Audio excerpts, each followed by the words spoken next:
સંસાધનનો અર્થ, સંસાધનની વ્યાખ્યા, ત્યાર પછી સંસાધનો છે ખાસ કરી અને સંસાધન માનવ જીવન માટે શું ઉપયોગી છે તે, ત્યાર પછી સંસાધનના પ્રકારો છે તે, સંસાધનોનું વર્ગીકરણ, આ ઉપરાંત સંસાધનોનું આયોજન કરવું શું કામ જરૂરી છે, આ ઉપરાંત 8મા પાઠની અંદર જમીનનું નિર્માણ કેવી રીતે થાય છે, જમીન કેવી રીતે બને છે અને જમીનના અલગ અલગ 8 પ્રકાર આપેલા છે તે એમની ચર્ચા આ પાઠમાં કરેલી છે.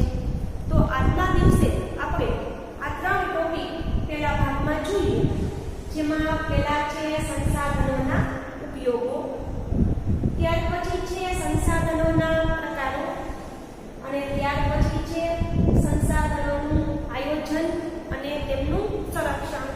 સંરક્ષણ એટલે કે સંસાધનો છે એને બચાવવા માટેના ઉપાયો છે કે જો તે ધ્યાનમાં રાખવામાં આવે તો સંસાધન છે તે ભવિષ્યમાં અનેક સમય સુધી કામમાં લાવી શકાય છે. તો સંસાધન દ્વારા માનવીની જરૂરિયાતો થોડા ઘણા અંશે કે પૂરેપૂરી સંતોષી શકાય છે. કે સંસાધન છે એમના દ્વારા કાં તો માનવીની જરૂરિયાત છે એ થોડી ઘણી અથવા તો પૂરેપૂરી સંતોષી શકાય છે, એટલે કે કાં તો થોડી અથવા તો પૂરેપૂરી પૂર્ણ કરી શકાય છે. કુદરતમાં હજારો તત્વ પડેલા છે પણ તેને આપણે સંસાધન કહી શકતા નથી. કે આપણી આજુબાજુ જે કુદરતી પર્યાવરણ આવેલું છે તેમાં હજારો તત્વ પડેલા છે, પરંતુ આ બધાને સંસાધન કહી શકાતું નથી. આ તત્વ ત્યારે જ સંસાધન કહેવાય છે જ્યારે માનવી તેના વિશિષ્ટ જ્ઞાન કૌશલ્ય દ્વારા એનો ઉપયોગ કરે છે.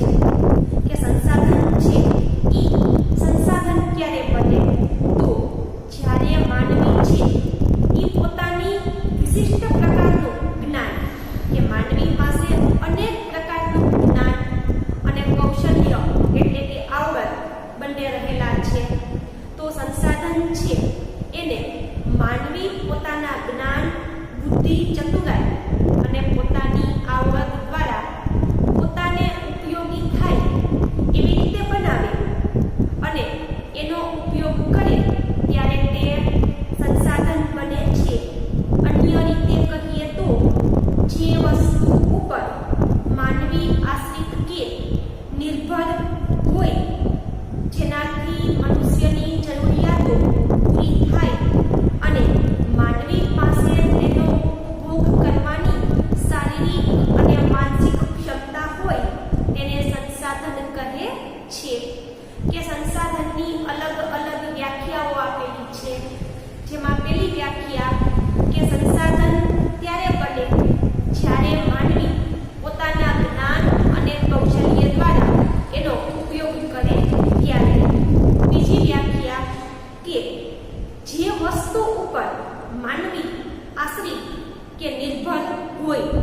આશ્રિત અથવા નિર્ભર એટલે શું તો કે બીજાની ઉપર આધાર રાખવો. તો માનવી જે વસ્તુ ઉપર આધાર રાખતો હોય, જેનાથી મનુષ્યની જરૂરિયાતો પૂરી થઈ શકતી હોય અને માનવી પાસે તેનો ઉપભોગ કરવો એટલે કે કોઈ પણ વસ્તુ છે તેમને વાપરવી. તો ઉપભોગ કરવાની શારીરિક કે બૌદ્ધિક ક્ષમતા હોય, એટલે કે કોઈ પણ વસ્તુને કેવી રીતે વાપરવી ઈ માટે માનવી છે ઈ શારીરિક અને માનસિક રીતે ક્ષમતા ધરાવતો હોય ત્યારે તે સંસાધન ગણાય છે. આ મુજબ કોઈ પણ વસ્તુ માનવ જરૂરિયાત પૂરી કરવા ઉપયોગમાં લેવાય તે સંસાધન બની જાય છે. એટલે કે કઈ પણ વસ્તુ છે ઈ જ્યારે માનવીની જરૂરિયાત પૂરી કરવા માટે ઉપયોગી બને છે સંસાધન બની જાય છે. પ્રાચીન સમયમાં જમીનમાં દટાયેલા ખનિજોની માનવીને જાણકારી ન હતી ત્યારે તે સંસાધન કહેવાતા ન હતા. કે પ્રાચીન સમયમાં ખનિજો છે એ જ્યારે જમીનમાં દટાયેલા હતા પરંતુ માનવીએ તેમની શોધ નથી કરી ત્યારે તે સંસાધન ગણાતા ન હતા. પરંતુ તેની ઉપયોગિતા અને ખનન પ્રવિધિઓના વિકાસથી માનવ જીવન માટે તે અત્યંત જરૂરી બની ગયા. કે વર્તમાન સમયની વાત કરીએ તો ખનિજો છે તેમની ઉપયોગિતા એટલે કે એની ઉપયોગ કરવાની શક્તિ અને ખનન પ્રવિધિ એટલે કે જમીનમાં દટાયેલા ખનિજ છે એને શોધી કાઢવાની વિધિ છે તે આ બંને દ્વારા સંસાધન હાલમાં માનવ જીવનની અંગત જરૂરિયાત બની ગયા છે. કુદરતી સંસાધનમાં ઉપયોગિતા અને કાર્ય કરવાની યોગ્યતા બંને ગુણધર્મ રહેલા છે. કે કુદરતી સંસાધન છે એમની પાસે બે ગુણધર્મ છે. એક તો ઉપયોગ કરવાની શક્તિ અને બીજું કાર્ય કરવાની શક્તિ છે તે. કુદરત, માનવ અને સંસ્કૃતિ ત્રણેયની પરસ્પર પ્રક્રિયા દ્વારા સંસાધન બને છે. એટલે કે કુદરત, માનવ અને સંસ્કૃતિ ત્રણેય એકબીજા ઉપર જ્યારે પ્રક્રિયા કરે ત્યારે જ સંસાધન છે તે તૈયાર થાય છે. તો હવે આગળ જોઈએ સંસાધનના ઉપયોગો છે તે જે પરીક્ષામાં મોટા ભાગે સેક્શન સી છે તેમાં 3 માર્કના પ્રશ્ન છે તેમાં પૂછાય છે. તો સંસાધનો માનવ જીવન માટે વિવિધ રીતે ઉપયોગી છે. માનવ જીવનના દરેક તબક્કે કોઈને કોઈ રીતે સંસાધન માનવી માટે ઉપયોગી છે. કે ખેતીની પ્રવૃત્તિથી લઈ અને ઉદ્યોગની પ્રવૃત્તિ છે એમાં દરેક જગ્યાએ પ્રત્યક્ષ અથવા તો પરોક્ષ રીતે સંસાધનની જરૂર પડે છે. કે ખેતીથી શરૂ કરી અને ઉદ્યોગો સુધી જઈએ તો કુદરતી સંસાધનો છે એ કાં તો પ્રત્યક્ષ એટલે કે સીધી રીતે અથવા પરોક્ષ એટલે કે આડકતરી રીતે. એટલે કે સંસાધન કાં તો માનવીને સીધી રીતે, પ્રત્યક્ષ રીતે અથવા આડકતરી રીતે એટલે કે પરોક્ષ રીતે ઉપયોગી થાય છે. તો અહીં સંસાધન છે એના મુખ્ય 3 ઉપયોગો આપેલા છે. તેમાં પહેલું છે સંસાધન ખોરાક તરીકે. તો માનવીની ખોરાક તરીકેની જરૂરિયાત વિવિધ સંસાધનમાંથી પૂરી થાય છે. કે માનવી છે એ જે કાંઈ ખોરાક લે છે તો આ ખોરાકની જરૂરિયાત છે તે સંસાધન દ્વારા પૂરી કરી શકાય છે. કે કુદરતી રીતે થતા ફળ, ખેતી દ્વારા પ્રાપ્ત થતું વિવિધ ખાદ્ય પાક, પાલતુ પ્રાણી દ્વારા પ્રાપ્ત થતું દૂધ અને તેમની બનાવટ, માંસ, જળાશયમાંથી મળતા માછલાઓ અને અન્ય જળચરો, મધમાખી દ્વારા બનાવેલું મધ, આ બધી જ વસ્તુનો ઉપયોગ માનવી છે તે ખોરાક તરીકે કરી શકે છે. કે ખાસ કરીને અમુક વૃક્ષ છે તે ફળની ભેટ આપે છે. તો ખેતીની અંદર વિવિધ પ્રકારના ખાદ્ય પાક એટલે કે ખાવા માટેનું જે અનાજ ઉગાડવામાં આવે છે તે, પાલતુ પશુઓ છે ખાસ કરીને દૂધ અને માંસ આપે છે. આ ઉપરાંત જળાશયમાં રહેલા જળચર છે તે અને મધમાખી દ્વારા પ્રાપ્ત થતું મધ, આ બધી જ વસ્તુનો ઉપયોગ માનવી ખોરાક તરીકે કરે છે જે સંસાધનનો પહેલો ઉપયોગ ગણી શકાય. બીજું છે સંસાધન કાચા માલના સ્ત્રોત તરીકે. તો પેલા તો કાચો માલ એટલે શું? તો કે કાચો માલ એટલે કે કાંઈ પણ વસ્તુ છે ઈ જ્યાં સુધી એની ઉપર કોઈ પણ જાતની પ્રક્રિયા કરવામાં ન આવી હોય ત્યાં સુધી ઈ વસ્તુને કાચો માલ કહેવાય. ઉદાહરણ તરીકે શેરડી છે ઈ કાચો માલ છે. એની ઉપર પ્રક્રિયા કરી અને ત્યાર પછી ખાંડ અથવા તો ગોળ છે તે તૈયાર કરવામાં આવે છે. તો ખાંડ અને ગોળના કારખાના છે ત્યાં શેરડી તેમનો કાચો માલ છે. તેવી રીતે કોટનનું કાપડ છે, જેને આપણે સુતરાઉ કાપડ કહીએ છીએ. તો સુતરાઉ કાપડનો ઉદ્યોગ છે એ મુખ્યત્વે કપાસ ઉપર આધાર રાખે છે, કે કપાસ એટલે કે રૂ છે એનો મુખ્ય કાચો માલ છે. તો જંગલમાંથી પ્રાપ્ત થતી વિવિધ ચીજો, ખેતી દ્વારા ઉપલબ્ધ થતી સામગ્રી, પાલતુ પશુઓ પાસેથી પ્રાપ્ત થતું ઊન, માંસ અને ખનિજ અયસ્ક, આ બધી જ ચીજો અનેક ઉદ્યોગો માટે કાચો માલ બને છે. કે જંગલમાંથી મળતી વિવિધ પ્રકારની પેદાશો છે તે, ખેતી દ્વારા પ્રાપ્ત થતી સામગ્રી છે તે, પાલતુ પશુઓ પાસેથી પ્રાપ્ત થતું ઊન છે તે, અને ચામડું, માંસ અને આ ઉપરાંત ખનિજ છે, આ બધી જ વસ્તુ કે જે મોટે ભાગે ઉદ્યોગોમાં કાચા માલ તરીકે વપરાય છે. એટલે કે સંસાધનોનો બીજો ઉપયોગ છે કાચા માલના સ્ત્રોત તરીકે. ત્રીજો ઉપયોગ છે સંસાધન શક્તિના સાધન તરીકે. શક્તિ એટલે કે કોઈ પણ પદાર્થ છે એને બળ અથવા તો ગતિ છે તે પૂરા પાડવા. કે ખાસ કરીને માનવ છે, એને માનવનું શરીરને ચલાવવું હોય તો ખોરાક એમની શક્તિ છે કે એના દ્વારા તે યોગ્ય રીતે કાર્ય કરી શકે છે. તો શક્તિના સંસાધનો છે એને પણ ખાસ કરી અને સંસાધનોનો ઉપયોગ ગણી શકાય. આપણે કોલસો, પેટ્રોલિયમ, કુદરતી વાયુ વગેરે ઈંધણ તરીકે અને ઉદ્યોગો અને ઘર વપરાશમાં બળતણ તરીકે વાપરીએ છીએ. કે કોલસો છે, પેટ્રોલિયમ પેદાશો ખાસ કરીને પેટ્રોલ અને ડીઝલ છે, આ ઉપરાંત કુદરતી વાયુ છે, આ બધી જ વસ્તુને આપણે ઈંધણ તરીકે વાપરીએ છીએ. ઈંધણ એટલે કે કાંઈ પણ વસ્તુને ચલાવવા માટે એનું મુખ્ય જે બળ હોય છે તે. ઘર વપરાશમાં બળતણ તરીકે પણ વાપરીએ છીએ. આ ઉપરાંત સૂર્યનો પ્રકાશ, પવન, સમુદ્રમાં ઉત્પન્ન થતા મોજા, સમુદ્રમાં જે ભરતી અને ઓટની પ્રક્રિયા આવે છે તે, અને નદી ઉપર બંધ બાંધવામાં આવ્યો હોય અને તેમાંથી જળ છે એ દૂધના સ્વરૂપે પડતું હોય તો તેમાંથી પણ ઉર્જા અથવા તો શક્તિ પેદા કરી શકાય છે. આમ સંસાધનોના અહીં 3 ઉપયોગો છે.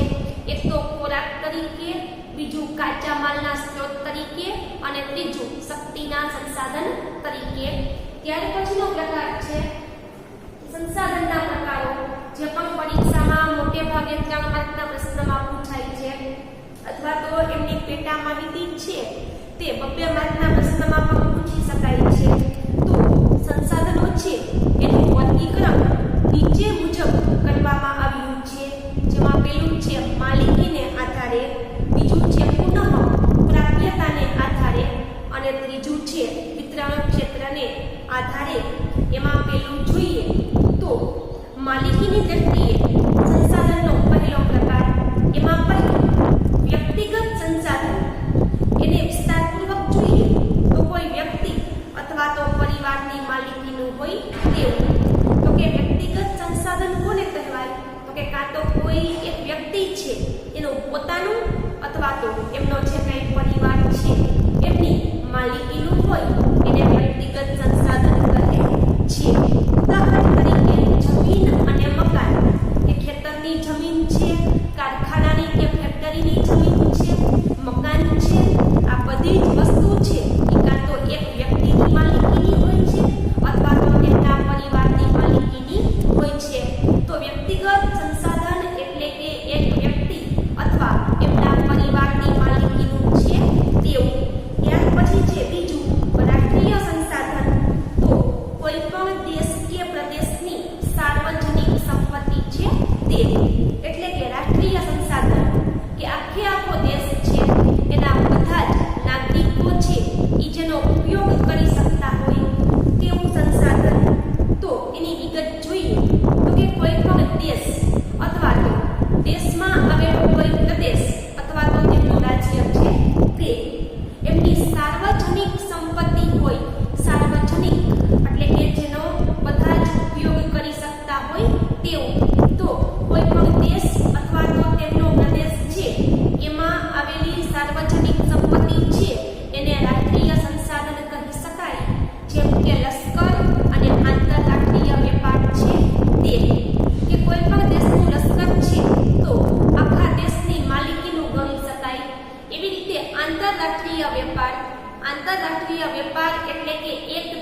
વેપાર, ઉદાહરણ તરીકે ભારત અને અમેરિકા વચ્ચેનો વેપાર, તો એ વેપારમાં જે કાંઈ આવક પ્રાપ્ત થાય છે એ આખા દેશની માલિકીની હોય છે.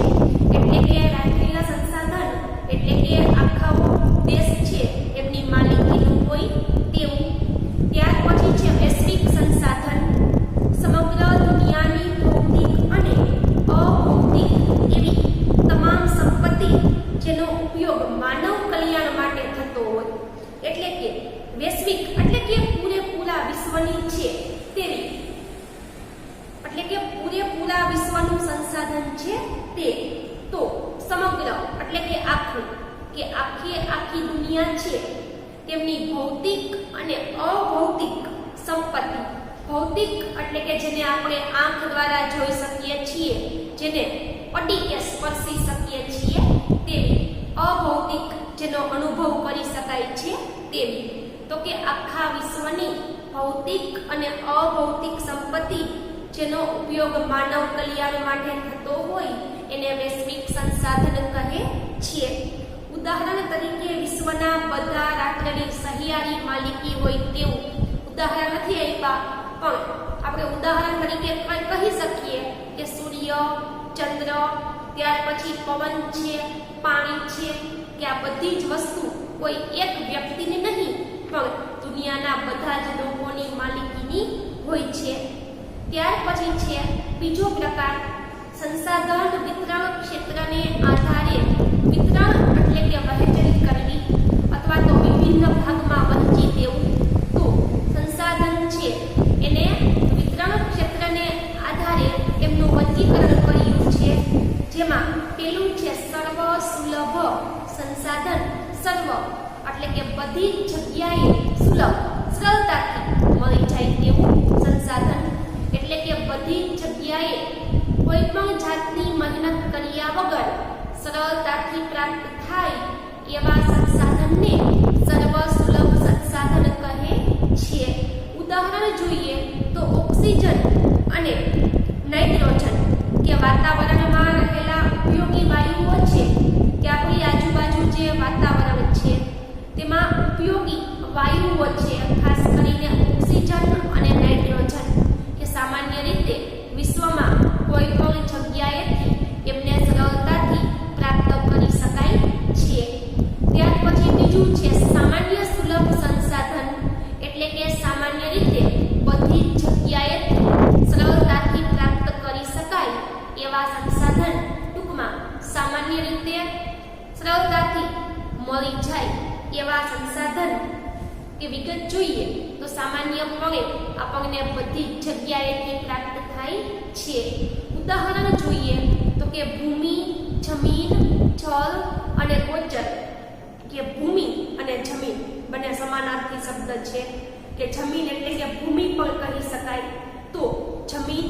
ત્યાર પછી જળ એટલે કે પાણી અને ગોચર. ગોચર એટલે કે ખાસ કરીને ગ્રામ્ય વિસ્તાર હોય, આ ગ્રામ્ય વિસ્તારની અંદર પાલતુ પશુઓ છે એને ચરાવવા માટે થઈ અને સરકારે થોડી જમીન છે એ અનામત રાખી હોય એને ગોચરની જમીન કહી શકાય.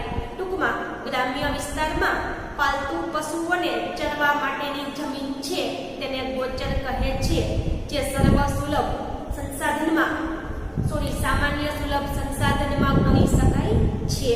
ત્યાર પછી છે વિરલ સંસાધન, જેની પ્રાપ્તિ સ્થાન મર્યાદિત છે તેવા. પ્રાપ્તિ એટલે કે મેળવવું, કે વિરલ સંસાધન છે એ સામાન્ય રીતે બધી જ જગ્યાએથી પ્રાપ્ત થતું નથી, પરંતુ મર્યાદિત એટલે કે આપણી પૃથ્વી છે ત્યાંથી અમુક જગ્યાએથી જ પ્રાપ્ત થાય એવા સંસાધનને વિરલ સંસાધન કહે છે. એનું ઉદાહરણ જોઈએ તો કે કોલસો, પેટ્રોલિયમ, તાંબુ, સોનું, યુરેનિયમ વગેરે. તો કે કોલસો છે, પેટ્રોલિયમ છે, તાંબુ, સોનું અને યુરેનિયમ છે એ વિશ્વમાં બધી જગ્યાએથી પ્રાપ્ત થતા નથી, પરંતુ કોઈ જગ્યાએથી જ પ્રાપ્ત થાય એટલા માટે તેમને વિરલ સંસાધન કહે છે. ત્યાર પછી છે એકલ સંસાધન. એકલ સંસાધન એટલે કે દુનિયામાં એક અથવા ભાગ્યે જ એક કે બે જગ્યાએથી પ્રાપ્ત થતા હોય એવા સંસાધનને એકલ સંસાધન કહે છે. કે દુનિયામાં ભાગ્યે જ એક કે બે સ્થળેથી મળી આવતા ખનિજો, ઉદાહરણ તરીકે ક્રાયોલાઇટ નામનું ખનિજ છે જે માત્ર ગ્રીનલેન્ડ એટલે કે યુરોપ ખંડ છે એમની એક જગ્યા, યુરોપ ખંડમાં આવેલી એક જગ્યા ગ્રીનલેન્ડ, તો આ ગ્રીનલેન્ડમાંથી જ ક્રાયોલાઇટ નામનું ખનિજ છે એ પ્રાપ્ત કરવામાં આવે છે. ત્યાર પછી કોષ્ટકની અંદર આપણને સંસાધનના બે પ્રકારો બતાવ્યા છે. ત્યાર પછી હજી એમનો ત્રીજો પ્રકાર છે, તો આપણે એમની માહિતી જોઈએ. તો સંસાધનના અન્ય રીતે પણ વિભાગો પાડી શકાય, જેમ કે નવીનીકરણીય સંસાધન અને અનવીનીકરણીય સંસાધન. નવીનીકરણીય એટલે કે એકવાર સંસાધન ખૂટી જાય તો ફરીથી પોતાની જાતે બની શકે એવી ક્ષમતા જેની પાસે છે, ટૂંકમાં ફરી અને બની શકે એવા સંસાધનને નવીનીકરણીય સંસાધન કહે છે. એનાથી ઉલટું અનવીનીકરણીય સંસાધન કે એકવાર જો ખૂટી જાય તો ભવિષ્યમાં ક્યારેય મેળવી શકાતા નથી એવા સંસાધનને અનવીનીકરણીય સંસાધન કહે છે. તો કેટલાક સંસાધનો પોતાની મેળે ચોક્કસ સમયમાં વપરાશી હિસ્સાની પૂર્તિ કરે છે અથવા તો અખૂટ હોય છે. કે કેટલાક સંસાધનો એવા છે કે પોતાની જાતે ચોક્કસ રીતે જેટલો વપરાશ થઈ ગયો હોય એ પ્રમાણે પાછા પોતાની જાતે બની શકવાની ક્ષમતા ધરાવતા હોય છે અથવા અખૂટ હોય છે. અખૂટ એટલે ક્યારેય ખૂટતા નથી તેવા, કે અમુક સંસાધન છે એને વાપર્યા પછી પોતાની જાતે તે ફરીથી બની શકે છે, અથવા તો અખૂટ છે, ક્યારેય ખૂટતા નથી. જંગલ, સૂર્યપ્રકાશ, પશુ પક્ષી વગેરેને નવીનીકરણીય સંસાધન કહેવામાં આવે છે. કે જંગલો પોતાની જાતે બનવાની ક્ષમતા ધરાવે છે. સૂર્યનો પ્રકાશ, પશુ પક્ષીઓ ફરીથી પેદા થઈ શકે છે. તો આ બધાને નવીનીકરણીય સંસાધન કહે છે. જ્યારે અનવીનીકરણીય સંસાધન જે એકવાર વપરાઈ જાય પછી પુનઃ ઉપયોગમાં જેમને ક્યારેય લઈ શકાતા નથી એવા સંસાધનોને અનવીનીકરણીય સંસાધન કહે છે. કે અમુક સંસાધન એવા હોય કે એનો ઉપયોગ થઈ જાય પછી ફરીથી અથવા તો પુનઃ ઉપયોગમાં, એટલે કે ફરીથી એને આપણે ઉપયોગમાં લઈ શકતા નથી એવા સંસાધનો છે તેમને અનવીનીકરણીય સંસાધન કહે છે. કે ભવિષ્યમાં તેનું પુનઃ નિર્માણ શક્ય નથી. જેમ કે ખનિજ, કોલસો, પેટ્રોલિયમ, કુદરતી વાયુ, આ બધાનો સમાવેશ છે તે અનવીનીકરણીય સંસાધનમાં કરી શકાય છે. પરીક્ષામાં નવીનીકરણીય સંસાધન અને અનવીનીકરણીય સંસાધન આ બંને વસ્તુ છે જે તફાવત સ્વરૂપે પણ બે માર્કમાં મોટા ભાગે પૂછી શકાય છે. ત્યાર પછી છે સંસાધનોનું આયોજન અને સંરક્ષણ.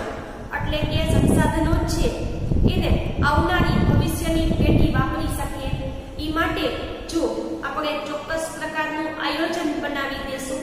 કે આયોજન એટલે શું? કે આપણી પાસે જે કઈ વસ્તુ રહેલી છે એને જો આપણે યોગ્ય રીતે ગોઠવી અને વાપરવાનો પ્રયત્ન કરશું તો લાંબા સમય સુધી આપણે તેને વાપરી શકીએ છીએ.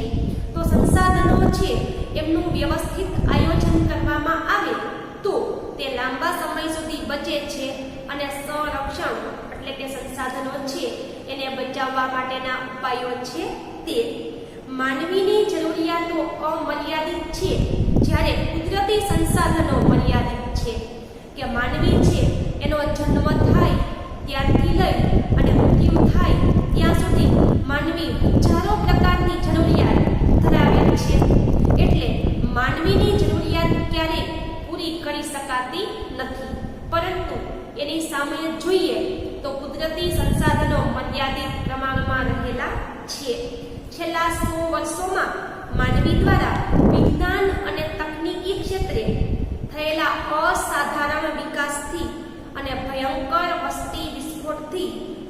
સંસાધનોનો ઉપયોગ ખૂબ જ વધી ગયો કે પાછલા 100 વર્ષ જોઈએ તો આ 100 વર્ષમાં માનવીય વિજ્ઞાન અને તકનીક એટલે કે ટેકનોલોજી કે વિજ્ઞાન અને ટેકનોલોજીના ક્ષેત્રમાં અભૂતપૂર્વ અને અસાધારણ વિકાસ કર્યો. અસાધારણ એટલે કે સામાન્ય ન કહી શકાય તેવો વિકાસ કર્યો અને સાથે સાથે ભયંકર વસ્તીમાં વધારો થયો. તો આ બંને વસ્તુને કારણે કે વિજ્ઞાન અને ટેકનોલોજીનો વિકાસ અને સાથે સાથે માનવીની વસ્તી વધવી, આ બંને કારણને લીધે મોટા ભાગે સંસાધનોનો ઉપયોગ વધારે પ્રમાણમાં થવા લાગ્યો. આ પરિસ્થિતિ વિશે જો ગંભીરતાથી નહીં વિચારવામાં આવે તો ભવિષ્યમાં તેના માઠા પરિણામ ભોગવવા પડશે. એટલે કે હાલના સમયમાં જોઈએ તો માનવીની વસ્તી અત્યંત વધી રહી છે. તો એને ધ્યાનમાં રાખી અને જો સંસાધનોનું આયોજન કરવામાં નહીં આવે તો ભવિષ્યમાં તેમના માઠા એટલે કે ખરાબ પરિણામ ભોગવવા પડશે. એટલે જ ભવિષ્યની પેઢી માટે સંસાધનોનું સંરક્ષણ કરવું એ આપણા સૌની ફરજ છે. એટલે કે આવનારી પેઢી છે તે પણ સંસાધનને વાપરી શકે એટલા માટે યોગ્ય રીતે એમનું આયોજન કરવું જરૂરી છે. સંસાધનોનું સંરક્ષણ કરવું એટલે સંસાધનોનો વિવેકપૂર્વક ઉપયોગ કરવો. એટલે કે સંસાધનો છે એમને બચાવવા એટલે વિવેકપૂર્વક સમજી વિચારીને તેમનો ઉપયોગ કરવો. સંરક્ષણનો સીધો શબ્દ સંસાધનની અછત સાથે જોડાયેલો છે કે સંરક્ષણ છે એ શબ્દનો સીધો સંબંધ સંસાધનની અછત અથવા તો ઓછપ સાથે જોડાયેલો છે. વર્તમાનમાં જે રીતે સંસાધનોનું દોહન થઈ રહ્યું છે અને જો આ રીતે સંસાધનોનું આડેધડ દોહન થતું રહેશે અને અવિવેકભર્યો વપરાશ જો ચાલુ રહેશે તો વર્તમાન સ્તર એમનું જાળવવું મુશ્કેલ બની જશે. કે વર્તમાન સમયમાં સંસાધનો છે એમનું દોહન થવું, દોહન એટલે કે વાપરવું, કે સંસાધનોનો વપરાશ જે રીતે થઈ રહ્યો છે આડેધડ રીતે જો એનું આવો જ અવિવેકપૂર્વક એટલે કે સમજ્યા વિચાર્યા વગર જો આડેધડ સંસાધનોનો ઉપયોગ કરશું તો ભવિષ્યમાં આપણે તેમને વાપરી શકશું નહીં. તો એ માટે એનો વિવેકપૂર્ણ ઉપયોગ, તેમનું સંરક્ષણ અને પુનઃ ઉપયોગ જેવી બાબતો એમાં સમાવિષ્ટ કરવામાં આવી છે. કે જ્યારે કોઈ પણ વૃક્ષ કે જીવના અસ્તિત્વ ઉપર સંકટ હોય ત્યારે તે માટે ગોઠવેલા વ્યવસ્થાપનને સંરક્ષણ કહે છે. કે કોઈ વૃક્ષ છે અથવા તો કોઈ જીવ છે એમની જાત ઉપર, એમના અસ્તિત્વ ઉપર સંકટ હોય ત્યારે એ માટે જે વ્યવસ્થાપન ગોઠવાય તેમને એમનું સંરક્ષણ કહે છે. તો આપણે હવે આગળ જોઈએ કે સંસાધનોનું આયોજન જોયું તો કે સંરક્ષણ એટલે કે સંસાધનને બચાવવા માટેના ઉપાયો અહીં 7 જેટલા આપેલા છે. તે એમાં પેલું છે સૌથી પહેલા કોઈ એક દેશ કે પ્રદેશને એક એકમ ગણી લેવો અને તેના ઉપયોગમાં લેવાયેલા હજુ વણ વપરાયેલા કે સંભવિત સંસાધનોની ઉપલબ્ધિ અને વિશેષતાઓ બાબતે જાણકારી મેળવવી. એટલે કે પહેલા તો શું કરવું કે કોઈ પણ દેશ છે એમનો પ્રદેશ છે તેમને એક એકમ ગણી લેવું અને આ દેશમાં વપરાયેલા હોય તેવા અને વણ વપરાયેલા એટલે કે વાપર્યા વગરના સંસાધનો છે એમની એક યાદી તૈયાર કરવી અને એમની માટેની જાણકારી પ્રાપ્ત કરવી. બીજું, જે સંસાધનોનું પ્રમાણ મર્યાદિત કે અનવીનીકરણીય છે તેનું વૈજ્ઞાનિક ઢબે દોહન કરવું જોઈએ. કે બીજો સંરક્ષણનો ઉપાય છે કે જે સંસાધનો છે એ મર્યાદિત કે ઓછા છે, અનવીનીકરણીય એટલે કે બીજી વાર ક્યારેય બનાવી શકવાના નથી, તો આવા સંસાધનો છે એને વૈજ્ઞાનિક ઢબે એટલે કે વૈજ્ઞાનિક રીતે તેમનું દોહન કરવું જોઈએ. એટલે વૈજ્ઞાનિક રીતે તેમને વાપરવા જોઈએ અને એમનો વપરાશ અનિવાર્ય હોય તો જ કરવો. કે જે સંસાધન મર્યાદિત છે, અનવીનીકરણીય છે, તો આવા સંસાધન છે એમને વૈજ્ઞાનિક રીતે વાપરવા જોઈએ અને અનિવાર્ય એટલે કે ફરજિયાત હોય તો જ તેમનો વપરાશ કરવો. ત્રીજું, જે સંસાધનની માત્રા વધારી શકાય એનો વિકાસ કરવા માટે પ્રયત્ન કરવા જોઈએ. કે કોઈ પણ સંસાધન છે, જો એમની માત્રા અથવા તો એમાં જો વધારો કરી શકવો શક્ય હોય તો આવા સંસાધનના વિકાસ માટેના પ્રયત્ન કરવા જોઈએ. ચોથું, જે સંસાધન વર્તમાનમાં સૂંઘા કે સહજ ઉપલબ્ધ હોય તો એને વેરફવાને બદલે ભાવિ જરૂરિયાત માટે કરકસરપૂર્વક તેમને સાચવી રાખવા જોઈએ. કે જે સંસાધન વર્તમાનમાં સૂંઘા એટલે કે સસ્તા છે તેવા મોંઘાથી વિરોધી સૂંઘા, તો જે સંસાધન વર્તમાનમાં સૂંઘા છે એટલે કે એકદમ સરળતાથી મળી જાય છે અને સસ્તા છે, સહજ એટલે કે સરળતાથી પ્રાપ્ત થાય છે, તો આવા સંસાધનને વેડફી નાખવાને બદલે ભાવિ એટલે કે ભવિષ્યની જરૂરિયાત માટે તેમને કરકસરપૂર્વક ઉપયોગ કરી અને રાખવા જોઈએ. ત્યાર પછી જે મર્યાદિત માત્રામાં ઉપલબ્ધ છે એવા સંસાધનોને જાળવી રાખવા. કે જે સંસાધન છે તે મર્યાદિત છે તો એમને બચાવવા માટેના ઉપાયો કરવા અને તકનીકી વિકાસ દ્વારા એના વૈકલ્પિક સ્ત્રોતની શોધ લાંબા ગાળા માટે ફાયદાકારક છે. કે અમુક સંસાધનો છે તે મર્યાદિત છે તો ટેકનોલોજીનો વિકાસ કરીને એમના વૈકલ્પિક સ્ત્રોતો છે એટલે કે એક સંસાધન છે એની જેવું જ બીજું સંસાધન જો બનાવી શકાય કે મેળવી શકાય તો એનો વિકલ્પ કહેવાય. તો અમુક સંસાધન મર્યાદિત હોય તો એનો વૈકલ્પિક ખાસ કરી અને ઉપાય શોધી અને લાંબા ગાળે ફાયદો થાય એવા પ્રયત્ન કરવા જોઈએ.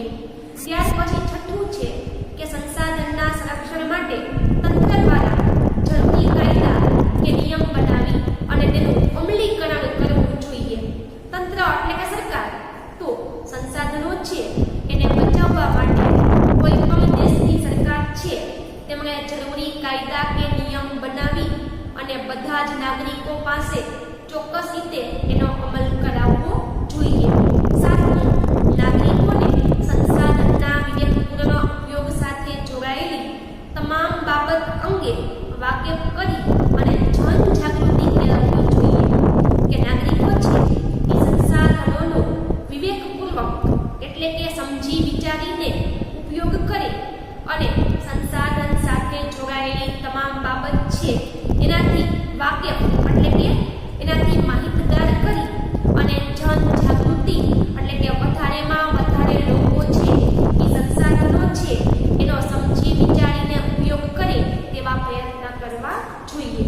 તો ફરીથી ટૂંકમાં માહિતી મેળવી લઈએ કે સંસાધનોનું સંરક્ષણ છે તે જે પરીક્ષામાં મોટા ભાગે 3 માર્કના પ્રશ્નમાં પૂછાય છે. તો કે કોઈ પણ એક દેશ છે એને એકમ ગણી અને તેમાં વપરાયેલા અને ન વપરાયેલા સંસાધનો છે એમનું વર્ગીકરણ કરવું. ત્યાર પછી બીજું, જે સંસાધન મર્યાદિત છે કે અનવીનીકરણીય છે એને જોવે તેમજ સમજી વિચારીને વાપરવા જોઈએ. ત્રીજું, જે સંસાધનની માત્રામાં આપણે વધારો કરી શકતા હોઈએ તો એને વધારવાનો પ્રયત્ન કરવો. ચોથું, જે વર્તમાનમાં સંસાધન સસ્તા અને સરળતાથી મળી જાય છે તો એમને આડેધડ વાપરવાને બદલે ભવિષ્ય માટે એમને સાચવી રાખવા જોઈએ.